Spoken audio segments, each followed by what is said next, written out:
Assalamualaikum warahmatullahi wabarakatuh. Perkenalkan, nama saya Satrio Bagas Primawardana dengan NIM I072067. Di video kali ini, saya akan menjelaskan apa itu Pancasila dan berikut dengan implementasinya. Lanjut di video. Pancasila adalah pilar ideologis negara Indonesia. Nama ini terdiri dari dua kata dari bahasa Sanskerta, yaitu panca yang berarti lima dan sila berarti prinsip atau asas. Pancasila merupakan rumusan dan pedoman kehidupan berbangsa dan bernegara bagi seluruh rakyat Indonesia. 5 ideologi utama penyusun Pancasila merupakan 5 sila Pancasila. Ideologi utama tersebut tercantum pada alinea keempat dalam pembukaan Undang-Undang Dasar Negara Republik Indonesia tahun 1945. Yang berisikan 1. Ketuhanan yang Maha Esa. 2. Kemanusiaan yang adil dan beradab. 3. Persatuan Indonesia. 4. Kerakyatan yang dipimpin oleh hikmat kebijaksanaan dalam permusyawaratan perwakilan. Serta keadilan sosial bagi seluruh rakyat Indonesia. Sekalipun terjadi perubahan isi dan urutan 5 sila Pancasila yang berlangsung dalam beberapa tahap selama masa perumusan Pancasila, pada tahun 1945, tanggal 1 Juni diperingati bersama sebagai Hari Lahirnya Pancasila. Berikutnya adalah sejarah singkat terbentuknya Pancasila. Sejarah dirumuskannya Pancasila sebagai dasar negara adalah diawali dengan pembentukan Badan Penyelidik Usaha-Usaha Persiapan Kemerdekaan Indonesia (BPUPKI). BPUPKI sendiri adalah organisasi yang dibentuk untuk mempersiapkan kemerdekaan Indonesia sekaligus sejumlah syarat yang harus dipenuhinya sebagai negara merdeka. Pancasila dirumuskan dalam sidang pertama BPUPKI. Sidang pertamanya sendiri dilaksanakan pada tanggal 29 Mei sampai 1 Juni 1945. Selanjutnya ialah arti simbol dari burung Garuda. Burung Garuda melambangkan kekuatan dan gerak yang dinamis, dapat terlihat dari sayapnya yang mengembang, siap terbang ke angkasa. Cengkraman kaki burung Garuda yang mencengkram pita putih yang bertuliskan Bhinneka Tunggal Ika, yang berarti berbeda-beda tetapi tetap satu jua. Warna emas sendiri melambangkan keagungan karena bangsa Indonesia senantiasa menjunjung tinggi martabat bangsa yang bersifat agung dan luhur. Jumlah bulu yang ada di burung Garuda melambangkan kelahiran NKRI, yakni bulu pada sayap kanan dan kiri masing-masing berjumlah 17 helai.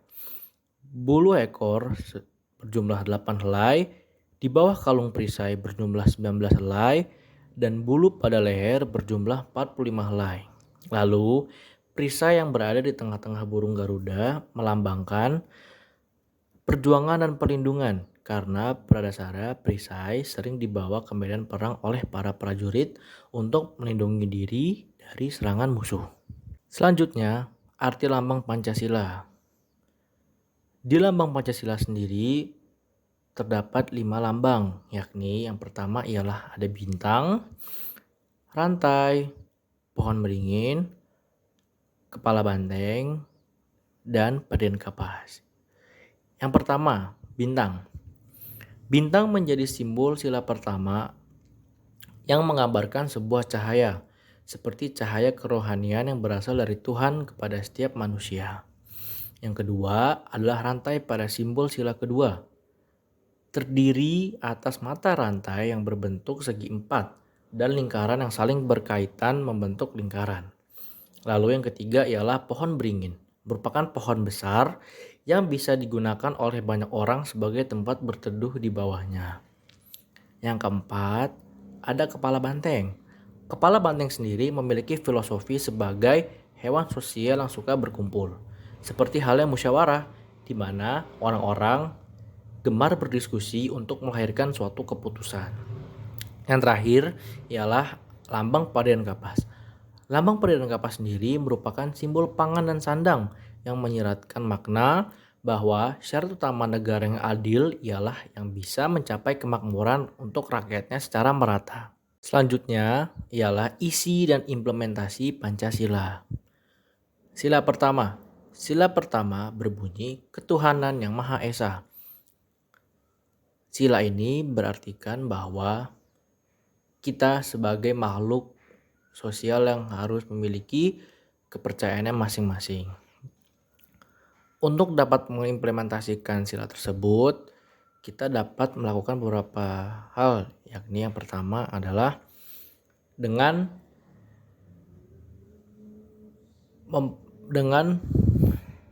memilih agama kita masing-masing sesuai dengan kepercayaannya masing-masing. Lalu yang kedua ialah hormat dan menghormati antar pemeluk agama, dan yang terakhir ialah tidak memaksakan suatu agama kepada orang lain.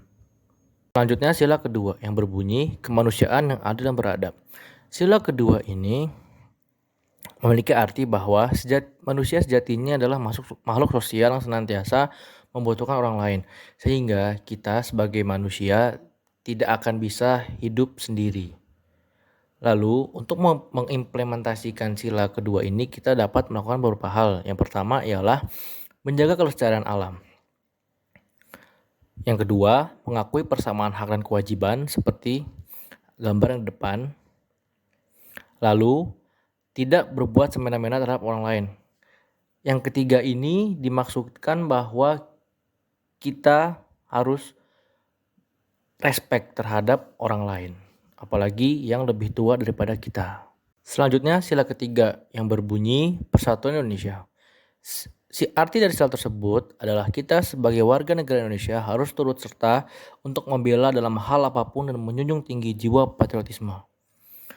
Untuk mengimplementasikannya, kita dapat melakukan beberapa kegiatan, yaitu yang pertama salah satunya adalah melindungi sumber daya, menjunjung tinggi persatuan kesatuan, serta bangga menggunakan bahasa Indonesia. Yang keempat ialah kerakyatan yang dipimpin oleh hikmat, kebijaksanaan dalam permusyawaratan perwakilan. Di sila keempat ini memiliki arti bahwa Indonesia menganut sistem demokrasi, maka dari itu kita harus turut serta dalam pemilu pemerintahan. Selain itu, kita dapat mengimplementasikannya. Salah satunya ialah mengutamakan musyawarah mufakat, lalu ikut serta dalam pemilihan umum, dan ikut mengawasi jalannya pemerintahan. Hal ini bertujuan agar para wakil-wakil rakyat kita tidak semena-mena dalam mengajukan diri sebagai wakil-wakil rakyat, dan kita dapat memonitoring apa yang dilakukan oleh wakil-wakil rakyat kita. Yang terakhir ialah sila kelima. Sila kelima berbunyi keadilan sosial bagi seluruh rakyat Indonesia. Sila kelima ini memiliki arti bahwa setiap masyarakat memiliki derajat yang sama di mata hukum, sehingga kita tidak bisa mengandalkan apa yang namanya nepotisme, karena yang bilang tadi semua itu sama di mata hukum. Contoh pengimplementasian dari sila ini ialah meningkatkan kepekaan sosial. Hal ini bertujuan agar kita tidak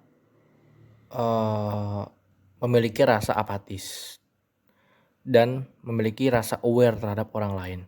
Selain itu juga kita harus bertindak adil, karena tindakan adil adalah perilaku yang kita dapat lakukan. Yang terakhir ialah menghargai suatu karya. Menghargai suatu karya juga merupakan salah satu penerapan sila kelima. Di samping menghargai karya seseorang, kamu juga perlu menghargai karya kamu sendiri. Mungkin itu saja yang dapat saya sampaikan dan jelaskan di dalam video singkat ini. Apabila ada kekurangan dan kesalahan pada pengucapan, saya meminta maaf. Wabillahi taufiq wal hidayah. Wassalamualaikum warahmatullahi wabarakatuh.